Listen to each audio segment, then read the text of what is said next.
katta keng bagaj, eng qizig'i xolodilnik o'rnatsangiz bo'ladi meniki. E'tibor beringlar. Ko'ryapsizlarmi kolonkalarni?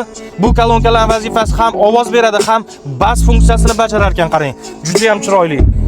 Gap bo'lishi mumkin. O'tirasiz, bas mashina beryapti kolonkalar. Men bunaqa hali mashina ko'rmagan edim, to'g'risi. Qalay aka? To'g'ri ekan. 9 ta kolonka bor. 9 ta kolonka. Gap bo'lishi mumkin emas. Videodan yetkazib berish juda qiyin, lekin eshitib ko'ringlar, bitta kelib 440 ta zapas xodi bo'ladi, 218 ta ot kuchi, 609 sekundda 100 ga qo'zg'aladi. Geely E5 modeli. Yaqin orada men bunaqa zo'r mashina ko'rmagan edim. 30% dan 80% gacha 20 minutda to'ldirib berar ekan shu mashina. Bu birinchi pozitsiyasi hisoblanadi.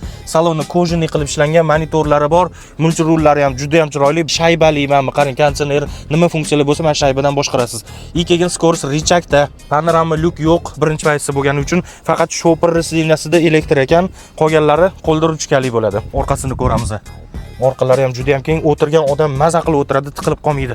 Bagajlarini ham bitta ko'ring, jiga. O'zini bistri zaryadkalari bor. Bosib oling, agarda 9-10 ming dollar plyus bo'ladigan bo'lsa, boshlang'ich pulini berib turib, u yoqni xohlasangiz 3 yildan 5 yilgacha bemalol olsangiz bo'ladi, lekin 22 ming va savdolash imkoniyati bor.